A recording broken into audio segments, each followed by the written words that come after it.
Good morning, everyone. My name is Edwin Madu. I'm a senior editor at TechCabal, and welcome to this edition of TechCabal Live. We'll be discussing with Fisayo Fosudo, a content creator and tech reviewer. I'm very excited for this conversation because I think in the world today, content creation is, it's really the future. It cuts across so many industries, and it's great to be here having this opportunity to find out from one of the best in the game, really. So before we begin, I want to just go over, so we know who we're talking to today. A brief introduction of Fisayo. So Fisayo is a visual storyteller and technology video producer, and he has over 150,000 subscribers on YouTube. He has a background in economic analysis, brand communication, and technology. He mostly specializes in smartphones, gadgets, applications, and he has made his mission to build one of the most engaged tech communities in the space. I'm sure some of you have seen his videos. One of the more recent ones was how to educate people on how not to get scammed, and it was a parody video, which I totally enjoyed. So I expect to have a great session today. He works as an ambassador for MusicBed, one of the largest music licensing companies for content creators, and a content partner with Business Day Media. He's been featured on Why Nigeria's new establishment list for top 50 Nigerian youth to look out for in 2018, Bella Nigeria's top 10 list of video creators on YouTube, and so many more lists And so he currently has a total social following of over 200,000, with tens of millions of impressions and over 10 million video views, from making unique weekly technology videos for the African space and, of course, the global space, because the internet makes us a little global village. So as I would like to borrow a phrase from him, without further ado, I would like to welcome Fisayo Fosudo to TechCabal Live. Hi, Fisayo. So welcome. I think first and first, I know that a lot of people who are on here today are people who want to create content and want to know what it's like to be at this level, creating content. But I always like to think that a good place to start with these things is the beginning. So what led you into this path? I don't imagine it was straight out of school you decided to start creating content. So what made you decide to start creating content for YouTube or for people to know about tech? How did it start? Okay, so it was around, I think when I was like 17 years old, I was super interested in tech. I was mostly interested in smartphones and tablets and laptops, gadgets essentially. But I didn't have any means to get it. I had an uncle who was also a fan of gadgets, but that was kind of like my only limited experience with like gadgets and tech. And I started reading a lot of Wired magazine. I love to read books, and I also love to read articles like that. So I started reading a bunch of Wired magazine. That got me very interested in technology and design. Then it kind of transitioned from my interest in tech to my passion as a graphic designer.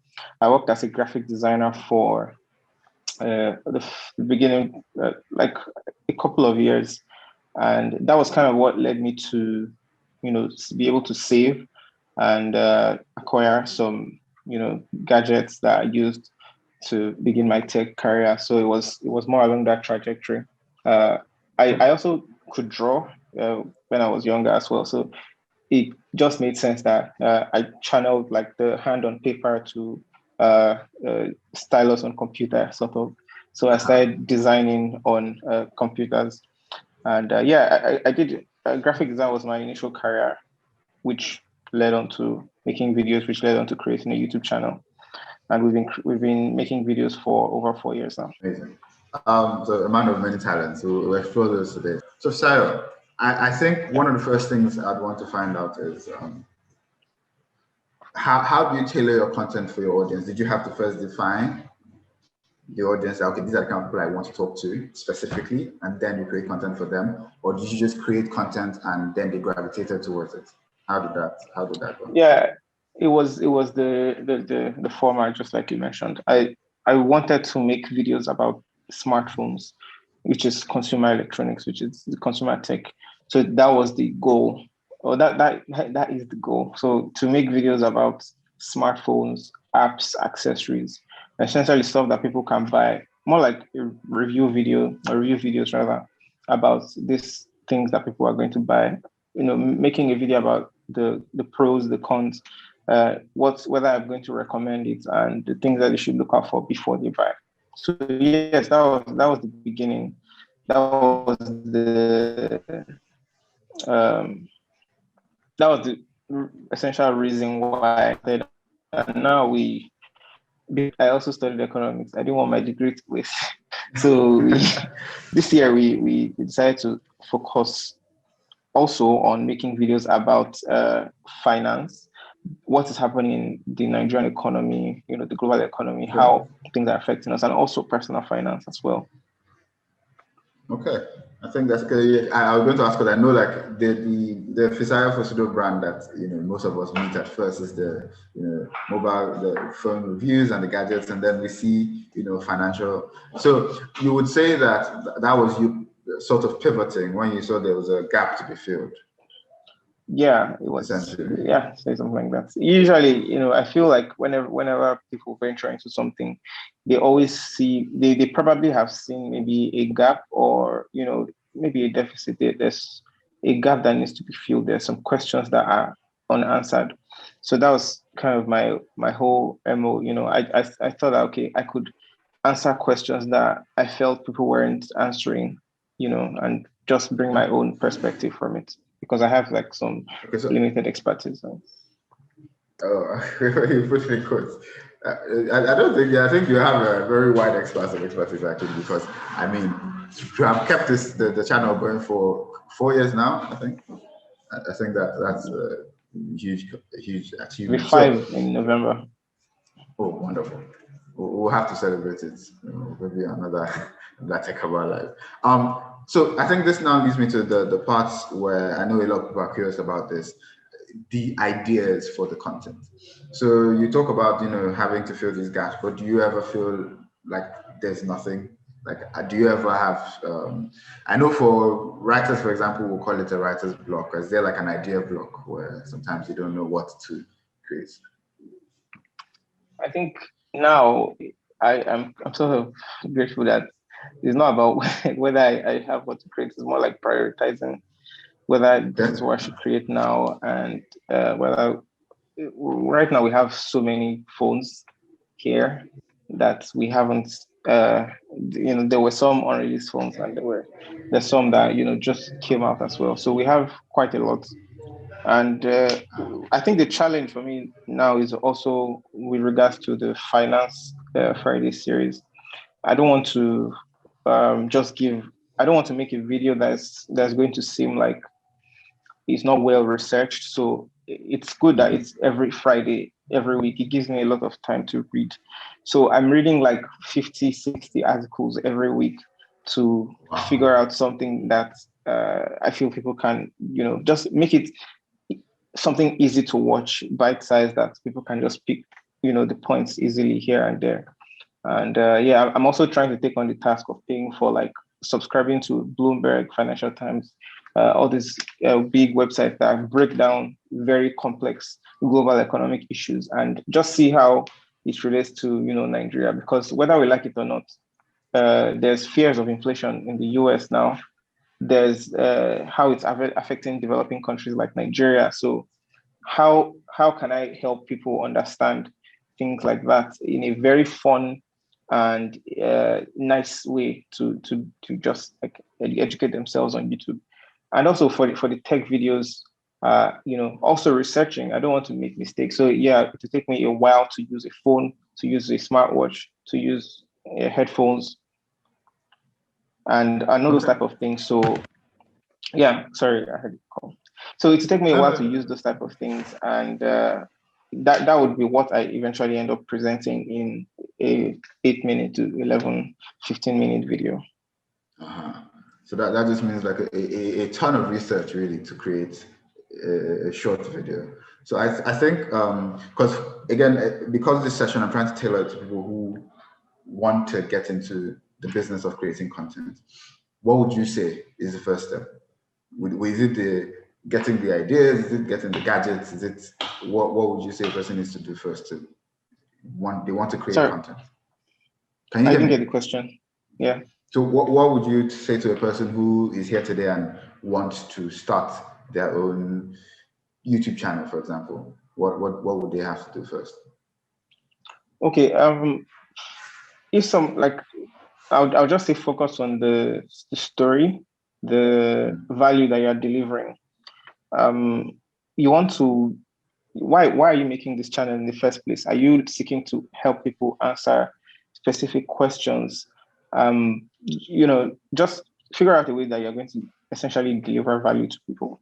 So I think one of the things that people say, or like we've seen so far, is that the audio of the video is far more important than the actual video, because whenever people are watching videos on YouTube, they are also busy. They are doing quite a lot of things, and it's the internet. We've heard about the lifespan of attention of people on the internet, so you don't want to bore people.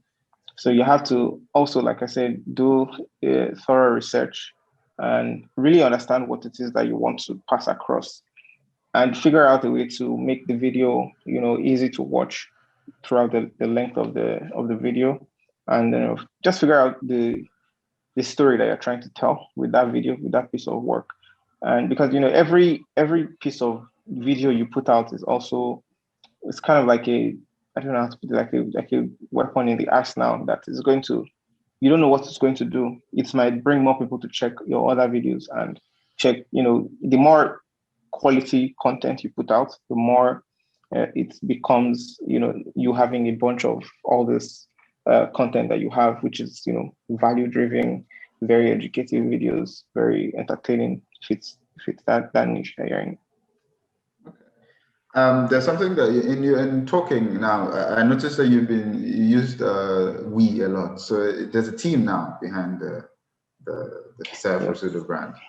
Wonderful. Yes. So I want to talk about getting to that place, because I feel like there are probably some creators on here who have started, but I'm guessing at some point it gets too much for just one person.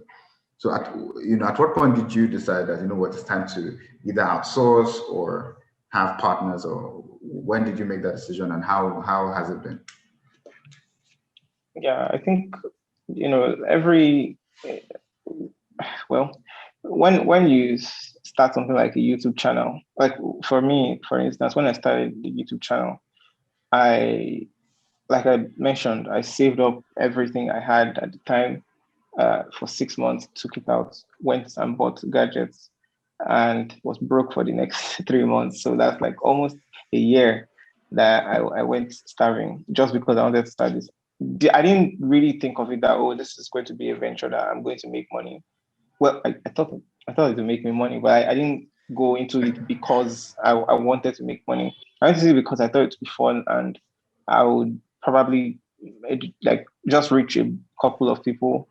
I didn't know that it would turn to like the only thing I'm going to be doing. So yes, it was kind of not necessarily a hobby, but it was something I wanted to use to put like the creative, or like a creative outlet sort of for me to release those things that I had in my head, just put it out there and help people, deliver value to people. So at some point it became very serious. It became maybe what you call like a business.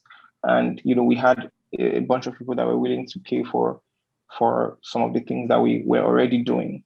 So that needed somebody who was more savvy than me to handle. So that's when we talk about like the management team. And also with the videos, now they'll become a lot more, and you need an editor. So we have the manager, the editor, and we are also like looking to maybe bring more people on board as well.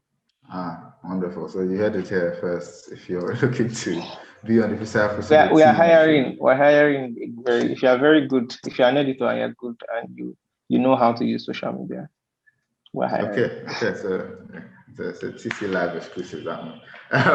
But what's it called? So now you talked about going into it and using it as a creative outlet, but somewhere in the back of your mind, you knew you were going to make money. So at the time when you joined YouTube, what did you know of the payment structure and how much, like based on how much you know now, has a lot changed? Did you know enough when you were going in about how YouTube paid? I think I knew not enough, but I knew some things about how YouTube paid.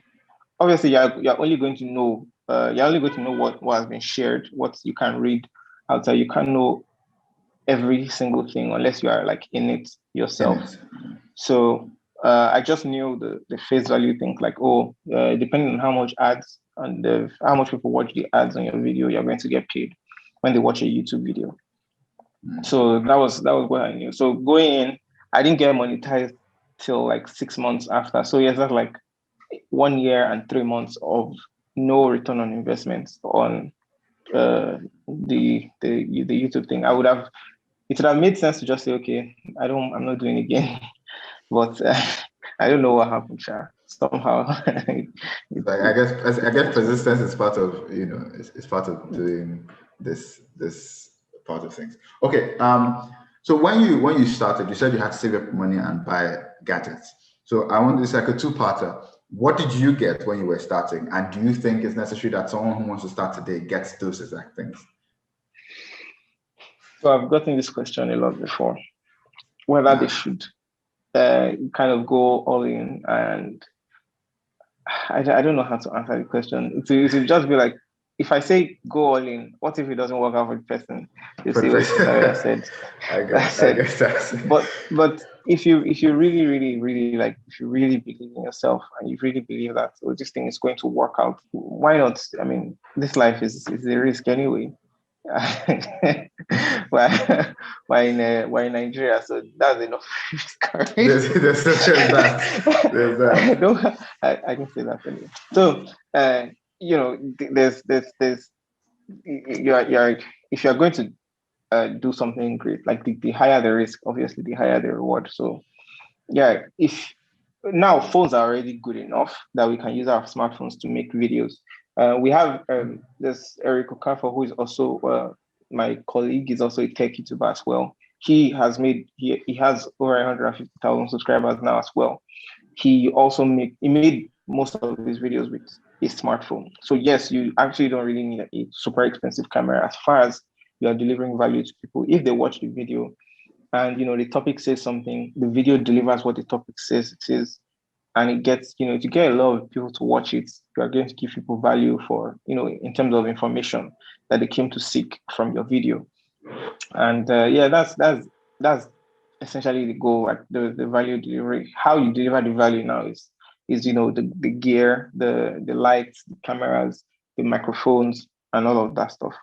So if you just want, maybe if you want to stand out a bit, then you can consider those investments. So I think that was what I wanted. I wanted to make a video that I make videos that I believe would have that notch of quality, and just it would be very appealing to people, the kind of videos that I would love to watch myself. So I know, like right now, you probably have a lot of gadgets. I don't know if you can still hear me. Yeah, I can hear you. So I know you have a lot of gadgets. What would you say is your favorite and why? Favorite? I say my camera. It's the Sony A7S III, and it costs more than my car. Oh wow, it did. That's a huge. Okay, and God knows how much cars cost in this country. So okay. I can't disclose because it is obscene. It's an obscene amount. Okay. So what do you think about, in the world that we're in today, and Africa specifically? Do you see that, content creation in this way could be a huge,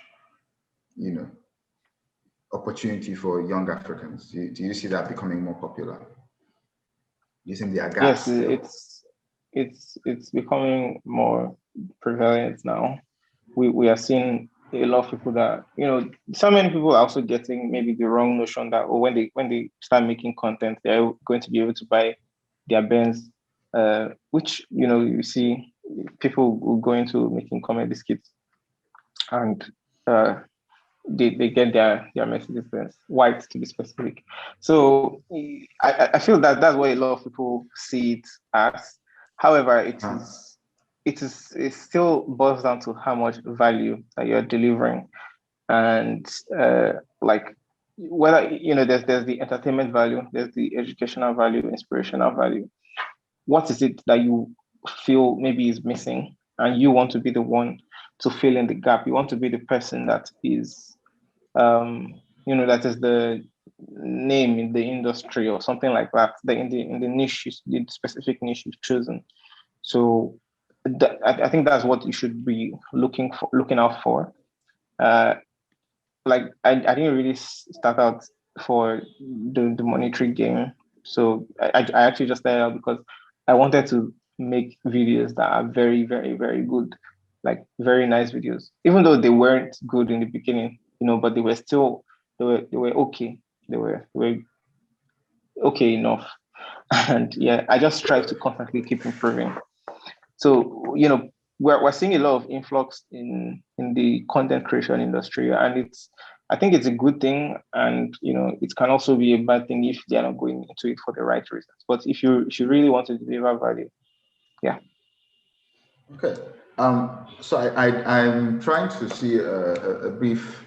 I know that this part of things, when it comes to like money and how YouTube pays, it's usually, I personally try to not take it just as is, because you see, for every ad you get, you're paid, but I don't know that it's that direct. Like it's just, if you have 1 million views, you're sure of this exact amount of money, So could you just do a brief explanation of how that works for someone who probably is very close to monetization, or they are already there and maybe are looking for ways to increase that? What is the current, expectations for? I know monetization, you need about 2,000 subscribers now, and Yeah, 4,000 hours I watch think time. there's So a metric. If you open a channel and you see there'll be a metric there for monetization. You'll be able to see everything that you need to know about the milestones to reach to get monetized on YouTube. Well, YouTube did all of that because they want people to how will I say it now? They want to monetize authentic people, not people that are stealing other people's content and re-uploading it. I think if people are doing that, they wouldn't really be able to get that many subscribers. People will easily figure out that, this is another channel that they're just ripping off. So yeah, those were the things. However, for me, like I said, YouTube didn't have those metrics when I started out. It was just, I think it was random, to be honest. I was already 6 months into making videos. I didn't make any single dime from it, but I was 6 months in, and I think we could apply then, and I got rejected, and I just forgot about it completely. Then later on, I got an email that, welcome to the YouTube Partners Program. So, is it as simple as it said outside? It's just per ad you get this amount of money. So it's per every 1,000 views that you get, that you make money. So for every 1,000 views that you make money from. So let me show you. Am I allowed to show? So this is my channel. You can show anything you want to show. Okay. There we go. This is the revenue. This is per 1,000. So this channel, for every 1,000 views, it gets $10. This is how much. This is my cut. This is my what you made. How much? Yeah. So that's something like that. So you see, for every 1,000 views, you just do the math and just see how many views you get divided by 1,000, multiplied by the CPM of, for instance, the countries like USA have very high CPM. So if you're getting a lot of views from countries like USA, you'll be able to see those type of views get higher revenue. Nigeria, for instance, on my channel is like around maybe $1 to $2 per 1,000 views. So let's say you get 1,000,000 views, for instance. 1 million divided by 1,000 is 1,000. If you get 1 million Nigerian views, 1,000 would multiply maybe $1 or $2. That's $2,000. However, if you get 1 million American views, you can earn as much as $30,000. So it's relative. It depends. Aha. So I think that's another thing a lot of creators don't know going in. Truth is that your audience kind of determines your earnings, really, because now I don't think we want to go into why that is. I don't think that's no. It's because the quality of ads, the purchasing power as well. In Nigeria, in somewhere like the US, for instance, they can have like Samsung spend like $1 million in terms of ad budgets. I don't think Nigeria would want to spend $1 million if they're not going to make back $1 million, because the GDP per capita and all those things don't really tally here. So it's not. It's just a reflection of like the society per se. It's just a simple calculation. It's just based on the free hand of the society. Okay. So I know that you, apart from your YouTube channel, you do other, you create content in other ways. You do other creative work. What do those? What are those like? And how do you monetize those as well as a content creator? So as a content creator, you would also at some point you would also start getting like brands that will reach out to you and will want to create content. They want you to promote a certain product or service or app or something that they've made, their company.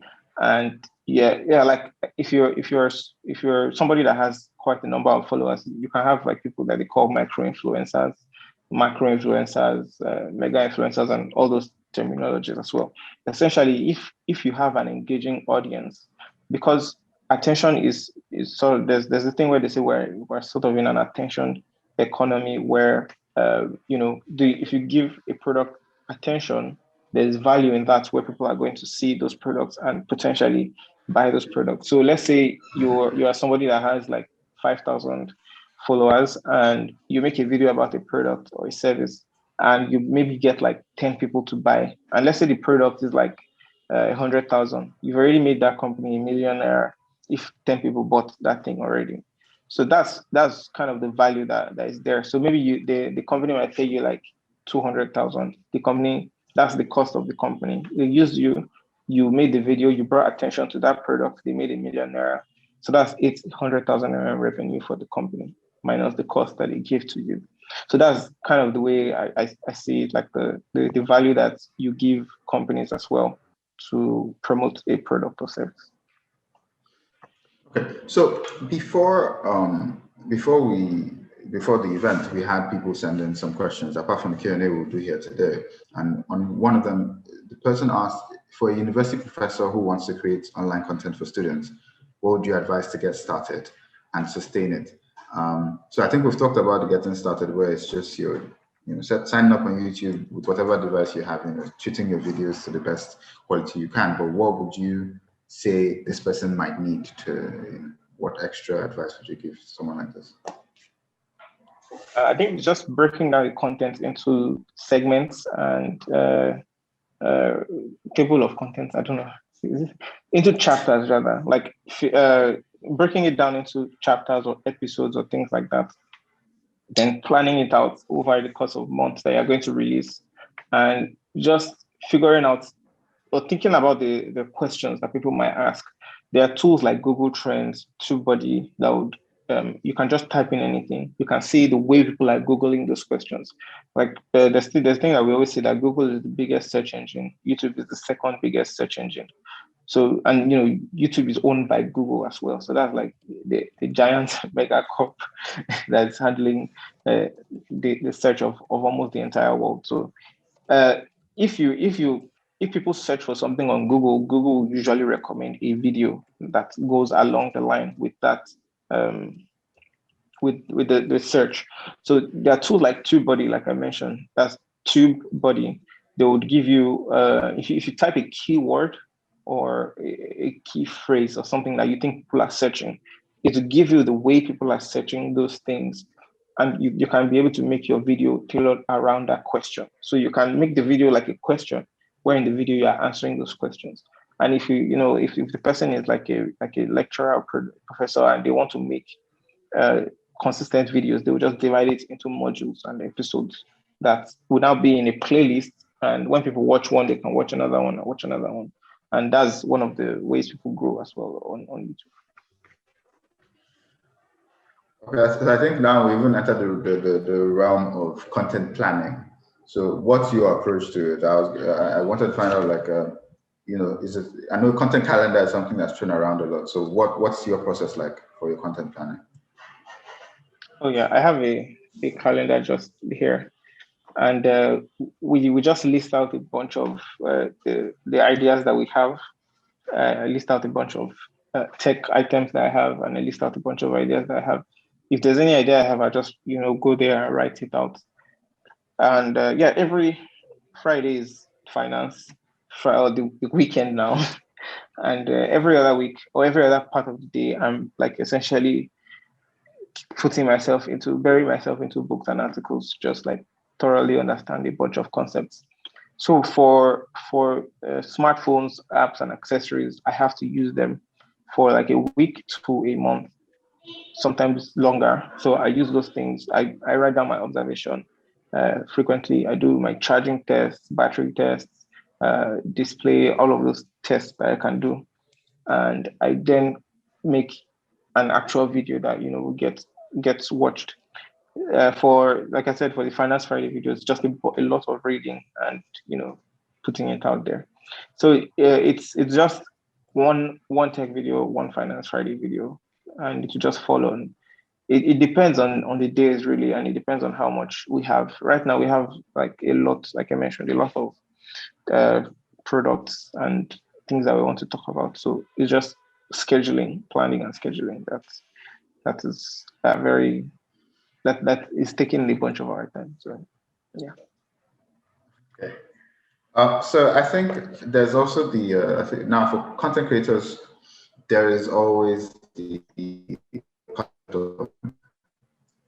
imposter syndrome, where you feel like either you're not doing enough, or the things that are coming to you are too much. How would you say you've dealt with that as doing this for close to 5 years? How have you managed to deal with that? Yeah. At some point there was there's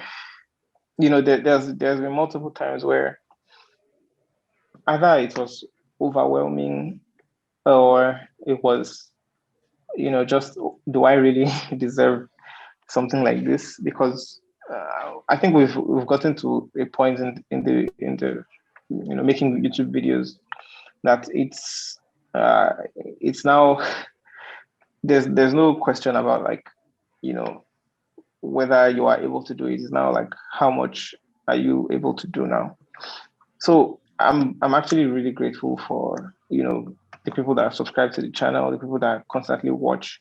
Every week we're getting tens of thousands of people. Every month is hundreds of thousands of people that are watching the videos. So it will happen to almost any creative. That is this really am I really delivering the value properly or very well? Like, do I even deserve to charge this much? And sometimes there'll be times where I'm not able to deliver at the specific time that I want, which it takes a toll on you per se. And yeah, I don't know, it happens a lot, and it happens frequently, but I just keep reminding myself that, like, there's a reason why I started this, and it was simply to just deliver value to people and just educate people, make the very best video that you can possibly make, that is going to make people feel something, make people feel better than they came to watch your videos. So that's always been the goal for me and the YouTube channel. Okay. I think, like from what you said, that's very important that content creators, you have to have that question answered of why are you doing this? Yeah, And that will why? help The you why. go through. So just for those who joining us now, the chat room is there for you to, give your thoughts on the session as it's going on. But of course, if you have any questions, which will be, if you want to ask Fisayo anything specifically in the Q&A section, you can ask that and we'll get to that eventually. So we'll go into a bit more questions. So you've already talked about how mobile phone is enough, a smartphone is enough to start creating content. But if someone, let's say, they are willing to spend money, or like you just, their savings and buy something, what would you advise? Do you advise like what kind of gadgets? Because I know a lot of people want to know like the total expense. I know sign up for YouTube doesn't cost any money, but what else would you want to spend on? Because a camera, or a video, or smartphone. What else would you want to have as a content creator? If the video is, most of the videos on YouTube are either answering some sort of question or entertaining people, or both, or just weird. However, like if your video falls on the value delivery section and you want to maybe build a personal brand with it, you're probably going to want to be speaking. So, or you probably want to show your face. So you need a very good microphone. A very good microphone will seriously help you. Help not only help people, like it will help the message be passed across very, very well. And people are going to engage more with the video. They won't be stressed out with listening and watching. People there's a thing where like people have done the research. I don't know if it's scientific data or so, but people are going to stand a bad video, but they will not stand a bad audio. So that's something that I even think is more priority, in the beginning. And if you are going to use smartphones, the iPhones are very, very good video cameras. They've proven, over the years that you can actually make movies with an iPhone. And Samsung has a very close second good Android camera. Then Huawei, which is struggling now with Google and all that. But yeah, like the iPhones have been one of the top top video cameras for people. And yeah, just I think the first video I made was with an iPhone. It was an Uber interview or something like that. So the phone, the microphone, or if you can get a camera, like a Canon DSLR camera, can actually work out really fine. And lighting, very important. Lighting, what else? So I think that's just it's a simple ring light work. Well, a simple ring light can actually work if it is just your face. A simple ring light can work. And again, maybe if you're editing, if you're using a phone, for instance, you can use tools like InShot or VideoLip to edit your videos. And what else? I think that's pretty much it. You don't really need much. The main important, the number one thing is the thing you are going to talk about. Is it well researched? Is it authentic? Is it from you? That's just the main thing. How you now pass it across is what we're talking about now. The way you present the message. How well do you want it to look like? Okay. So I want to ask about, because this is your field, like tech trends and tech devices. What tech trends are you seeing, consumer tech trends specifically, in this year that you're finding very interesting? I think it's wearables and home tech. I know it's weird to say, but like people will call it COVID tech as well, or just health stuff essentially. Now people are more health conscious. We've had campaigns of wash your hand every day, wash your hand. There's all those things that are coming into like the home that we're seeing. So yes, even my smartphone, the Samsung, has an antimicrobial case where if you touch the case, it is it doesn't keep germs on it or something like that. That's what they said. So it's a good that's a tech item that I have that is like 2020, 2021 is now the new reality, essentially. So there's COVID tech, no, not COVID tech, but health. There's apps now, the smartphones now. I think 2 days ago or 3 days ago during the Apple keynote, the Apple Watch and the health app had like tons of improvement, for walking, heart rate, and all those type of things.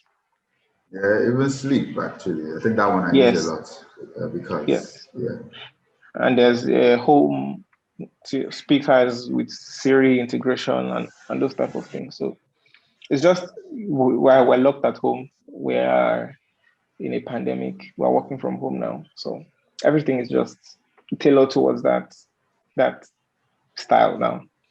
But I feel in the coming years where it's again, it has shaped the way the world is generally. So yes, it just makes sense that tech can adjust. Okay. I think before we move to Q&A, on the topic of community building, because apart from your YouTube channel, you have a huge community online and your social media. What were some intentional things you did? Like, was there specific things you did to try and grow your community apart from your YouTube channel? Apart from putting your videos on YouTube, were there other things you did to help grow your following and all those other things? I think I also I try to share the videos more on social media. I also try to do like sorry.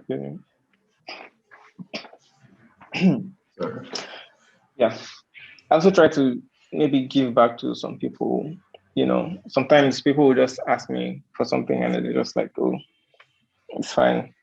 But we've done a bunch of like promotions. We've partnered with companies to give stuff away. And I try to share those videos as much as possible across like social media in general. And also try to explore like maybe entertaining type of stuff. Like the video that you mentioned, you watched the Ponzi scheme video, something like that. So we've done. Yeah, okay, so I imagine those are good with building your community. Yeah. I think that video has gotten like 70,000 views on Twitter also, and it was shared like on many Instagram pages. So also I think around 70,000 as well on Instagram, or even more that I've not even seen. So it's amazing. Okay, so what would you say in terms of, because you mentioned working with brands, is there ever a time when you need to how do I put it now? Sorry. Reject a proposal or someone offering something to work with them? Is there ever a time when you make a decision to not work with a brand? How do you make that? Where does the discretion come? Yeah, there have been times like that. So if somebody is bringing a Ponzi scheme to me, obviously I'm going to say no. Of course. So yeah, people have brought Ponzi schemes to me to promote. Oh, really? And yeah, it's ironic, right? I'm just going to say no. So we've had like people that have brought like phones that were not the best. A company that is trying to use tech from like 2010 and package it and make it seem like, it's 2020 or 2019 or something like that. So those type of things, obviously, I'm not going to say yes. And then there's there are people that will just offer you a lot of money. Like people have offered a lot of money for things, for Ponzi schemes. Really. I just had to say yeah. Yeah. I wish it was legit, but the money would have done something. I would have bought my Benz by now. Who knows? And the funny thing is that you see people advertising Ponzi schemes. I try. It's sad. I've seen a bunch of comedy skits with Ponzi schemes in it, like a lot. and nobody really says anything in the comments. People are going to fall for it. I mean, we've had cases where celebrities have. I made a 2-part video on Ponzi scheme, and we've talked about it, like celebrities, very big celebrities that have endorsed Ponzi schemes, and it's people's money, like it's people's life savings that just vanished out of thin air.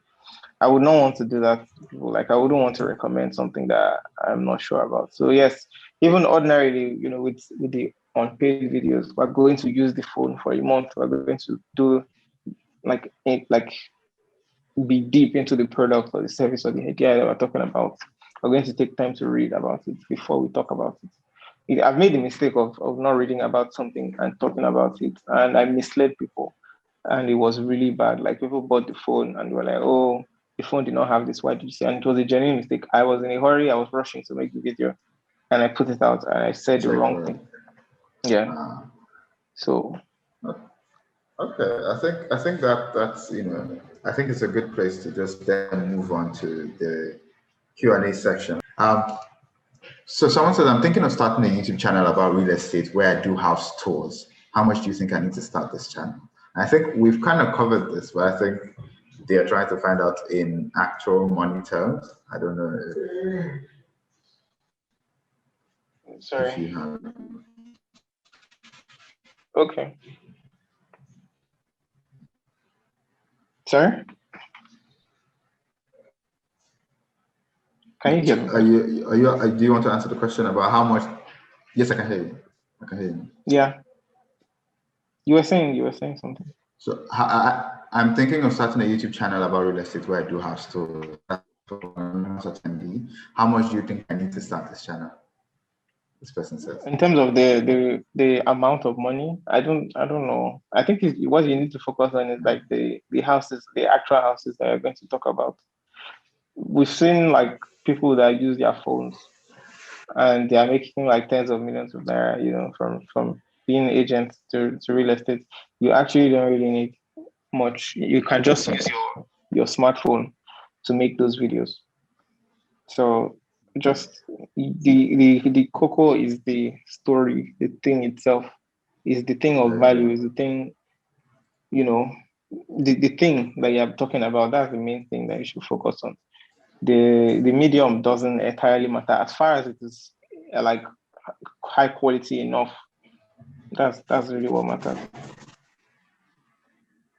Okay. Last question. At what point do you advise them to employ a team?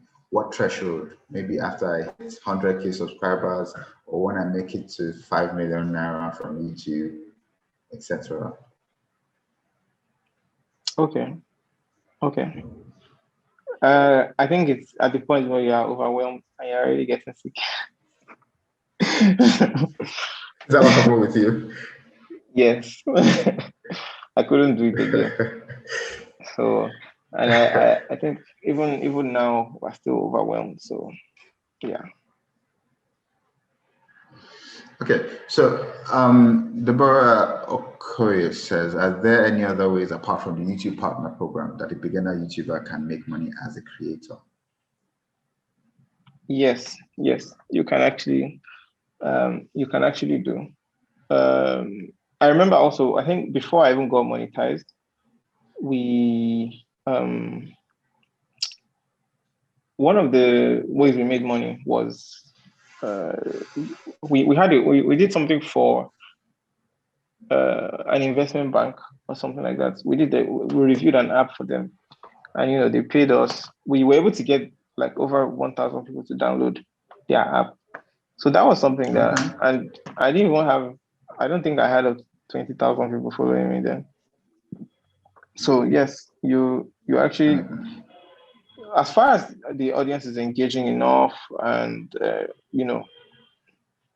product has value. Like I said, you can't just take anything and promote. You have to like understand.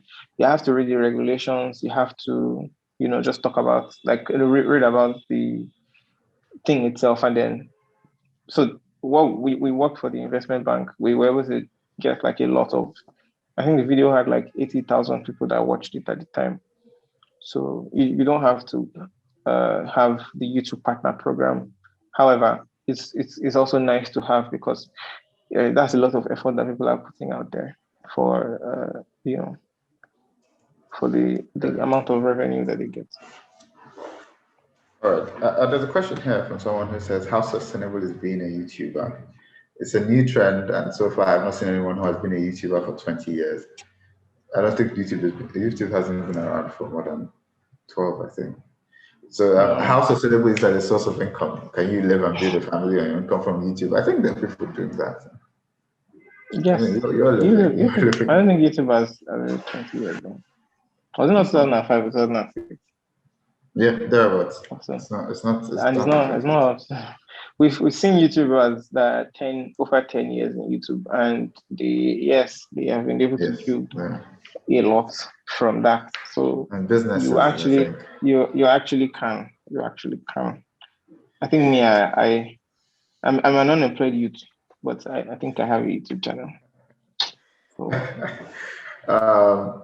So how do you put a price on your sponsorships? Do you price based on how many subscribers you have at a particular time? Which I think is how do you decide? Or maybe once you crush the 200K threshold, does the price go up? I really think it's just the amount of value that you can actually deliver to the clients that matters for sponsorships. If I'm not able to get them over maybe 500 people to download their app, or just a number of people to see the value in what the client is bringing, if I'm not able to bring them to the audience and let them see the value in that thing, I don't think I'm supposed to charge anything that's like a lot. So I think it really depends on what I can actually give them.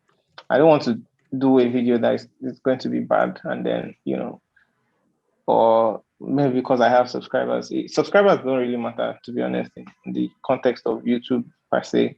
Nobody gets paid based on subscribers. However, it's good to have a lot of subscribers, but you actually get paid based on the views that you get.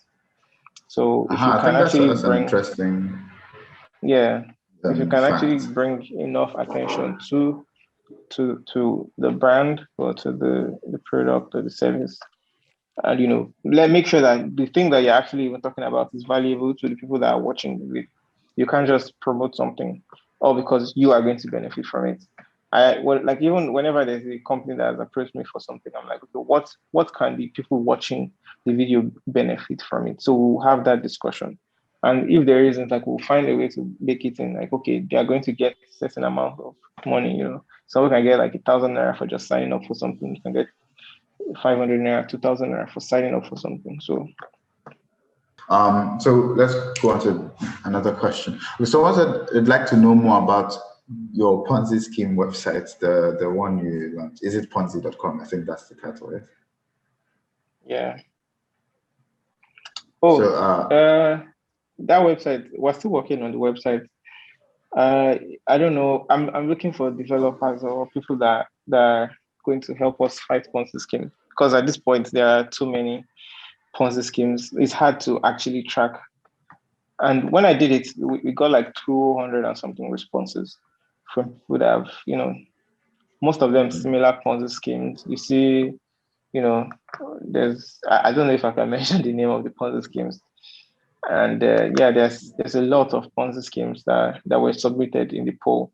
So we're trying to look at the data. We're trying to see how we can make it in a visually appealing form where people can just go to the website, isitponzi.com, and see if is blank Ponzi, is something Ponzi. They'll just type the name.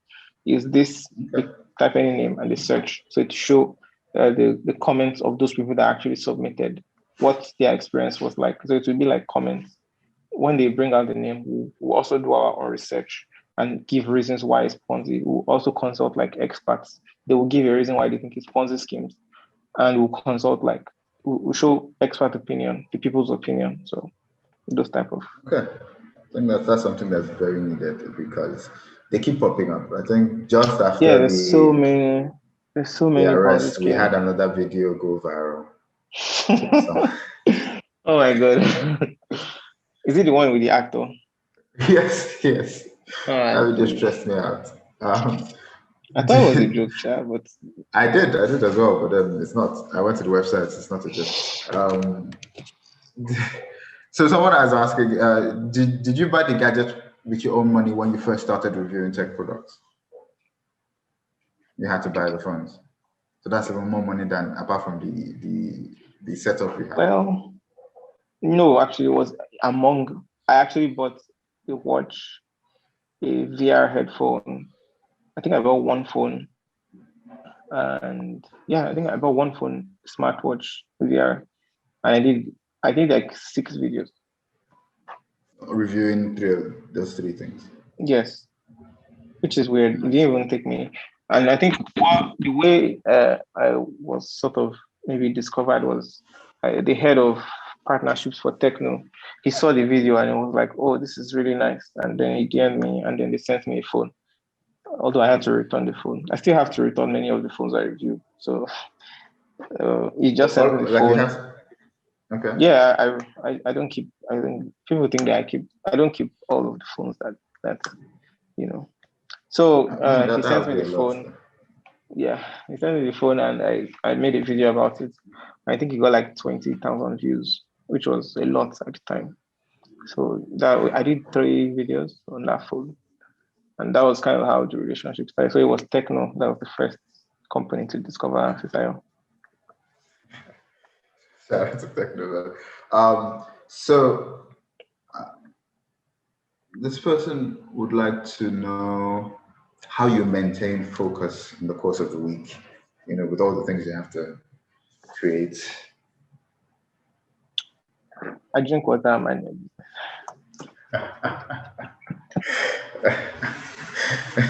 I'm just kidding. Well, like, I think, I don't know, Jerry. I actually just read books. I say books. I read too many things. I think I'm reading too much.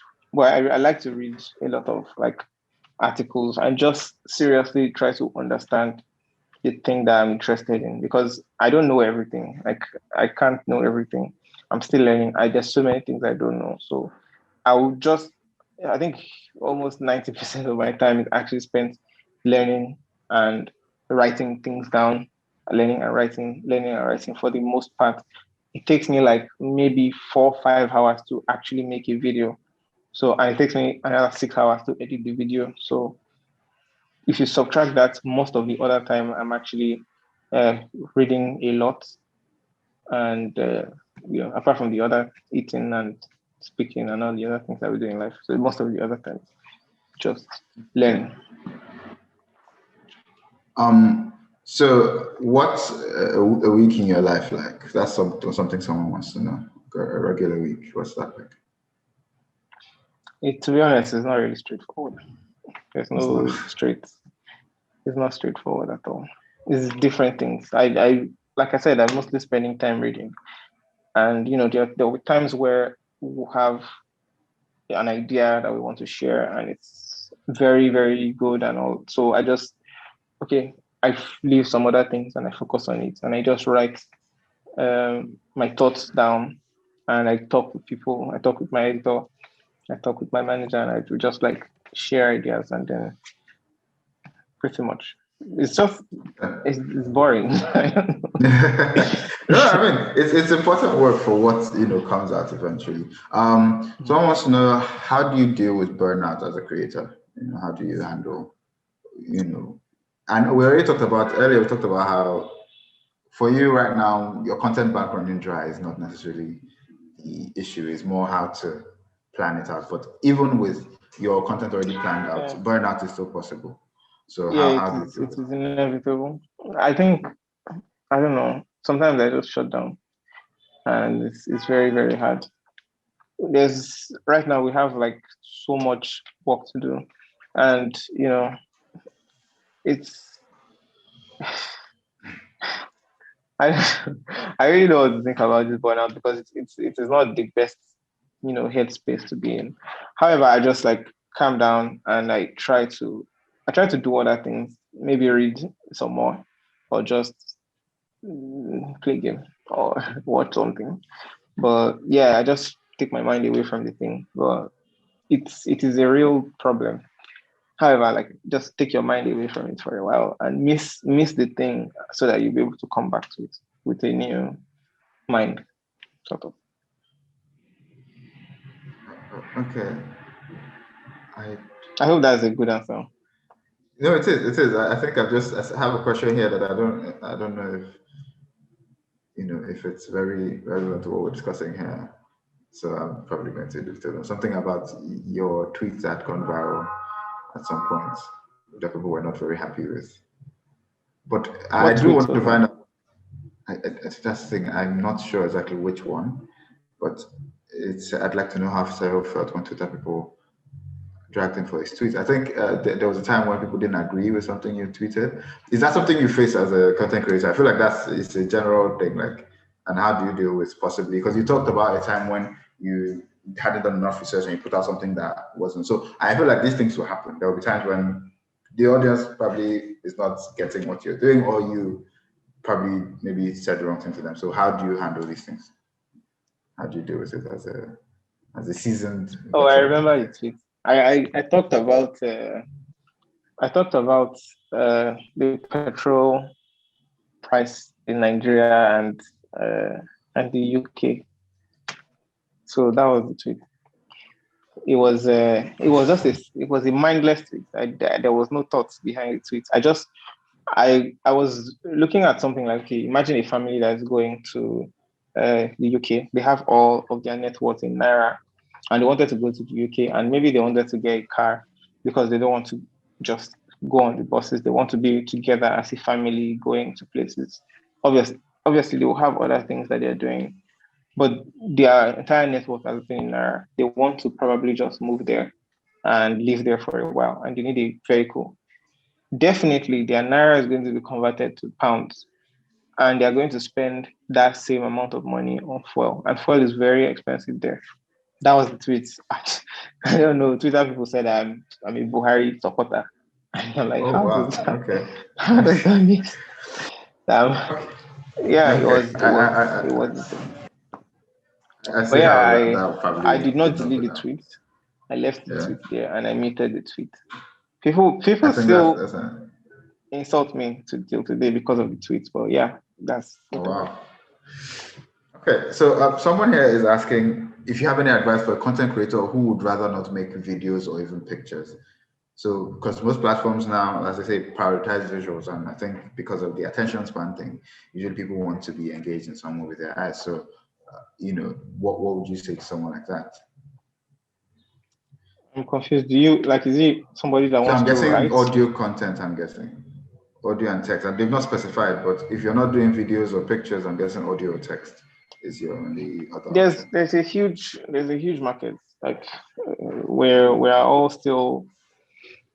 There's a huge market for content. Like I still pay. I'm looking for ways to pay to subscribe to very quality content. Business Day is not free. There's Steers Business as well. That's also not free. You know, I don't know why TechCabal is free, but TechCabal is a very good resource as well. So those are We're doing places for the that people. you can get your news from, and there's some that I'm paying for. So yes, you can just be good enough, like study, have the credentials, have the like. Just in the end, is really how much value that you are actually giving to people. I wouldn't spend my time to watch a video, listen to a podcast, or read an article if I'm not going to get any value from it. That's what is going to make me spend the time that the time is money. So yes, I'm going to spend it if I'm going to get value from it. Okay. So I think so for whoever asked that question, yes. So yeah, so we did a poll and we asked if you're content creators, and like 67% of the people who responded to the poll are, and on the what platforms they publish on, a huge number, like 43% of those people publish on Instagram, 17% on YouTube. So I think this has been, it's a session that should cut across. While Fisayo has is majorly in YouTube, I think it should cut across creating content across different platforms. Are you getting paid? And I think 50% said no, that they're not getting paid for the content they're creating currently. And the biggest monetization challenge for some people, not understanding the platform, for some people, bank card or account issues, and for 3%, they're just still new to this. So I think we then, should use this as a way to get into the question of how can so someone asked, how does one pick a niche? You started off doing many things. You were able to do many things, but you decided, I want to review gadgets and phones. So how would you advise the person who probably has multiple interests like you did to decide on what to put out? Sorry, can you just say the last part of the question? So the person asked, how does one pick a niche? I have interest in many things. So just like you, they probably do many things like you were doing graphic design, you had your degree in economics, so how did you decide what to focus on? Okay, yeah, I think you would probably see there's this thing about creative people that they probably seen somebody in the industry that is doing something similar or along the lines of what they are interested in. So they saw this person and they're looking up to this person. For me, it's people like Marcus Brownlee, Mr. Who's the Boss.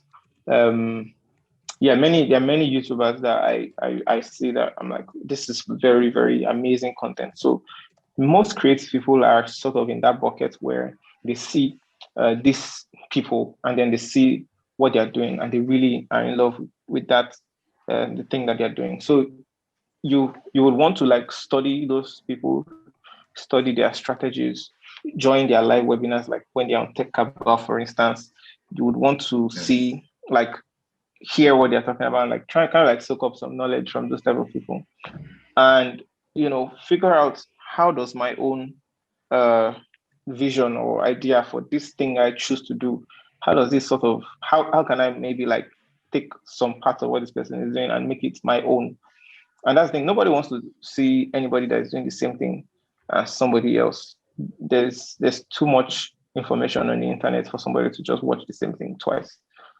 So you want to just figure out a way of being, that your unique self. So if you have a lot of interests, you would want to see, okay, this is something that I think maybe, and it's a genuine thing. Like, people are actually starting YouTube channels because they believe it's a career path. There are many people that you hear that they went from zero, broke, to making it on YouTube, and they thought that they were going to make money on YouTube. And it's also a genuine reason. But if you really have value to deliver, that is also a good thing. Not also a good thing. That should be the number one priority. But also, money is good too. So yes. Just figure out the one you think is best. Try out everything. I did graphic design. I tried it out. In fact, I would say maybe I was even getting paid more as a graphic designer than a YouTuber. But I really just love making YouTube videos. So yeah, the reverse is the case. All right. I know I'm looking for the question now, but I know someone asked, how can SMEs and small businesses find content creators to work with? I know the person probably coming from the angle of money and how if they come to meet someone and they might not be able to pay because they're a small business. So what would you advise a small business to do in terms of trying to create content in that way? So I think they should prioritize. They should not be salesy. They should not look to be selling. Instead, they should look to be informing and giving value to people. That's something that TechCabal has done well. It's something that Flutterwave has done well. Something that Paystack has done well. It's something that many of these, companies that you actually hear well about, they've done well. You see a Flutterwave article that gives you tips on how to save money or tips on how to do this thing. They didn't say you should go and download Flutterwave. They said you should, any of their apps, maybe something, but they were giving you information, they were giving you value. And usually people might actually even search us for the value first. They don't even know about your company. And then they say that, oh, Flutterwave also does this. At the end of the article, they say that, oh, Flutterwave also offers the service. They might be inclined to check out their service, check out what they're offering. So don't go all into selling per se, even if that's what you want. But you will not just say, okay, buy my like something, whatever it is that you're selling. Don't just go and say like, make a video delivering value, and then you can plug it and say, oh, okay. This is why when you see a viral tweet, they did not intend for the tail to be viral, then they'll plug in the SoundCloud link. So whenever my tweet goes viral, I can plug in my own SoundCloud. Hey, I'm an upcoming rapper. Check out my, I'm actually an upcoming rapper. So check out my SoundCloud. Looking forward to listening to any of your stuff. So please send it across. Someone here has asked twice, so I think I should ask this question. What's the size of your team at the moment? What three? So I think we talked about I'm looking for an editor. So anybody that can edit. Reach out. I would probably make an Instagram story. So just follow me on Instagram, or just be looking on the lookout for it. All right. Someone, Aisha Bada asks, how do I monetize my content on Instagram?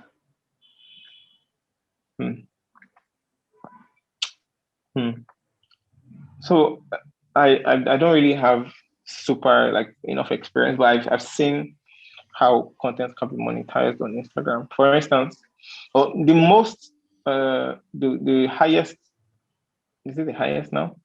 The most frequent way I've seen people monetizing their Instagram content is one, via working with brands directly. I think that one actually pays more because you are there's already an exchange.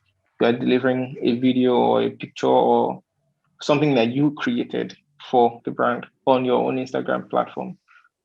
Then there's the part where you can actually maybe make consistent posts, or if you're selling like an ebook, or you're selling like a preset, or you're selling something, you can make consistent posts and have a link in your bio that you just ask people to click on it.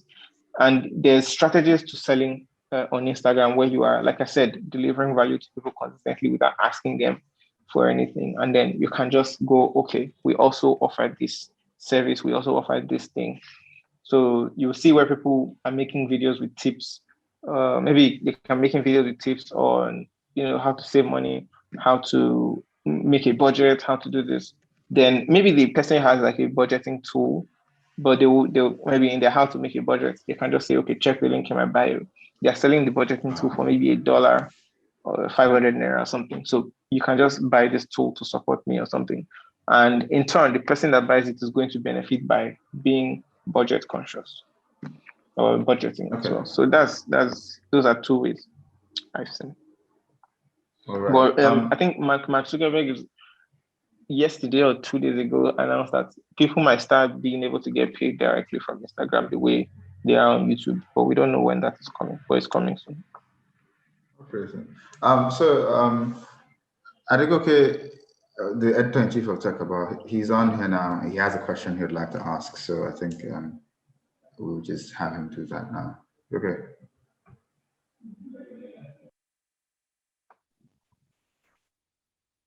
Hi, Fisayo. Hi, Good. Good afternoon. Interestingly, I was just submitting my question like everyone, so they just kind of put me on the spot. Anyways, so my question is around the YouTube partner program. How much does a YouTube creator get averagely for, say, maybe 10,000 views? I understand that at times it's dependent on the product, or the brand that the creator pushes, but averagely, like, how much does someone stand to get?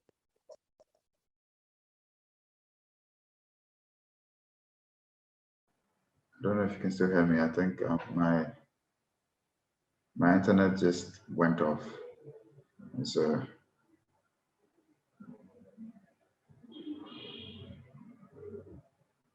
but hopefully you can hear me now.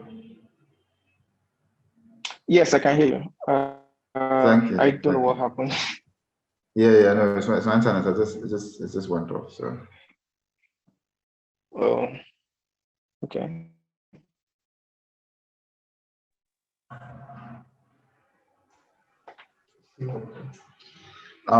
So I think just to close us out, I would just ask, so if you have any closing remarks for people who have joined and are looking to get into creating content and making that their business, what would you have to say to them as we get to the end of this? Okay, I would. I mean, I've said it before, but like, if you're looking to start making content, don't just go into it because you think that you're going to make money. It's good, money is good, but don't just go into it solely because of money, because you're going to be disappointed. Imagine, I think it took me over 9 months to even get paid for making YouTube videos. And I think I was kind of grateful that I already had a day job that I was doing. Thank you so much, Sarah, for this. I don't know. It's village people. It's village people. But thank you so much for joining us. This has been a very insightful conversation. I think it's important that people are able to hear from the horse's mouth how these things go and how we can create content better, essentially. Thank you all for attending this TechCabal Live. Our next event holds on the 25th of June. And of course, we would like to know more about how we can make this better, this experience better for you. So please fill out our survey that has been put in the chat box. That will be put in chat box by my colleague Daniel. But also, if you'd like to find out more about the events that we have coming on between June and July, we also have that link that will be put up soon.